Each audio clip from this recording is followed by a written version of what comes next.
Saudara-saudari terkasih di dalam Tuhan Yesus Kristus, semoga kita semua dalam keadaan sehat bersama keluarga. Saat ini marilah kita mendengarkan bacaan kitab suci dan renungan harian Senin 18 Oktober tahun 2021.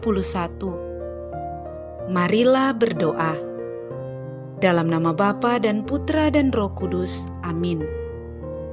Allah Bapa yang penuh kasih, pada saat ini kami akan membaca dan merenungkan firman-Mu. Kami mohon, bukalah hati kami, agar kami dapat hidup seturut dengan firman-Mu. Demi Kristus Tuhan dan pengantara kami. Amin. Bacaan pertama. Bacaan dari surat kedua Rasul Paulus kepada Timotius. Saudaraku terkasih, Demas telah mencintai dunia ini dan meninggalkan aku. Ia telah berangkat ke Tesalonika. Kreskes telah pergi ke Galatia, sedang Titus ke Dalmatia. Hanya Lukas yang tinggal dengan aku. Jemputlah Markus dan bawalah ia kemari, karena pelayanannya penting bagiku. Tikhikus telah kukirim ke Efesus. Jika engkau kemari, bawalah juga jubah yang kutinggalkan di Troas di rumah Karpus, dan juga kitab-kitabku, terutama perkamen itu. Alexander tukang tembaga itu telah banyak berbuat kejahatan terhadap aku. Tuhan akan membalasnya menurut perbuatannya. Hendaklah engkau juga waspada terhadap dia, karena dia sangat menentang ajaran kita. Pada waktu pembelaanku yang pertama tidak seorang pun yang membantu aku. Semuanya meninggalkan aku. Kiranya hal itu jangan ditanggungkan atas mereka. Tetapi Tuhan telah mendampingi aku dan menguatkan aku, supaya dengan perantaraanku Injil diberitakan dengan sepenuhnya, dan semua orang bukan Yahudi mendengarkannya. Demikianlah sabda Tuhan. Syukur kepada Allah. Bacaan Injil. Inilah Injil suci menurut Lukas. Dimuliakanlah Tuhan. Pada suatu hari, Tuhan menunjuk 70 murid, lalu mengutus mereka berdua-dua mendahuluinya ke setiap kota dan tempat yang hendak dikunjunginya. Katanya kepada mereka, "Tuaian memang banyak, tetapi sedikitlah pekerjanya. Karena itu, mintalah kepada Tuan yang empunya tuaian, supaya ia mengirimkan pekerja-pekerja untuk tuaian itu. Pergilah, camkanlah. Aku mengutus kamu seperti anak domba ke tengah-tengah serigala. Janganlah membawa pundi-pundi atau bekal atau kasut, dan janganlah memberi salam kepada siapapun selama dalam perjalanan. Kalau kamu memasuki suatu rumah, katakanlah lebih dahulu, damai sejahtera bagi rumah ini. Dan jika di situ ada orang yang layak menerima damai sejahtera, maka salammu itu akan tinggal padanya. Tetapi jika tidak, salammu itu akan kembali kepadamu. Tinggallah dalam rumah itu, makan dan minumlah apa yang diberikan orang kepadamu. Sebab seorang pekerja patut mendapat upahnya. Janganlah berpindah-pindah rumah.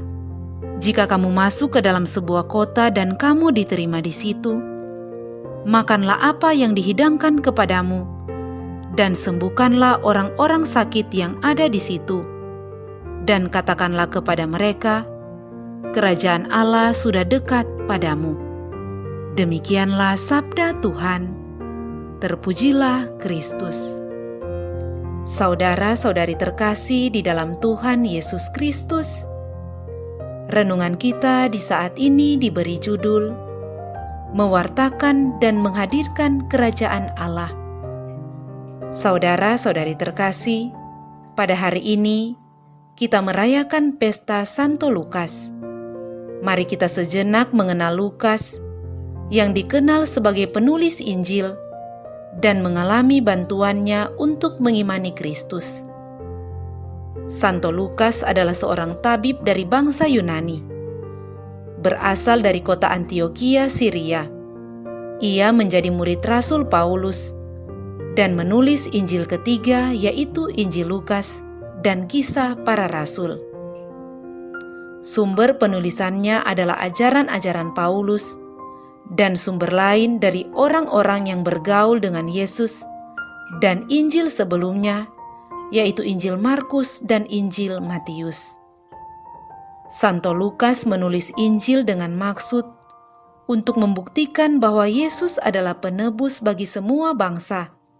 Yesus menghadirkan keselamatan bagi semua bangsa. Saudara-saudari terkasih, Santo Lukas yang kita rayakan hari ini meneguhkan iman kita akan Yesus. Yesus hari ini mengutus kita untuk mewartakan kerajaan Allah yang sudah hadir dalam dirinya. Kehadirannya tampak dalam mengajar, menyembuhkan orang sakit, membuat orang buta melihat, orang tuli mendengar, orang bisu berbicara, orang lumpuh berjalan, dan mengusir roh jahat dalam diri seseorang. Pewartaan Yesus perlu terus-menerus kita wartakan. Untuk membantu kita dalam pewartaan ini, kita membutuhkan imam-imam. Kita sadari bahwa panggilan untuk menjadi imam merupakan tanggung jawab kita semua, baik keluarga, lingkungan, wilayah atau stasi, maupun seluruh umat paroki. Kita perlu terus-menerus memohon untuk tumbuh dan berkembangnya panggilan, sebagaimana sabda Tuhan hari ini. Tuaian memang banyak, tetapi sedikitlah pekerjanya. Karena itu, mintalah kepada Tuhan yang empunya tuaian, supaya Ia mengirimkan pekerja-pekerja untuk tuaian itu.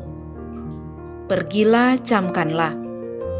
Aku mengutus kamu seperti anak domba ke tengah-tengah serigala.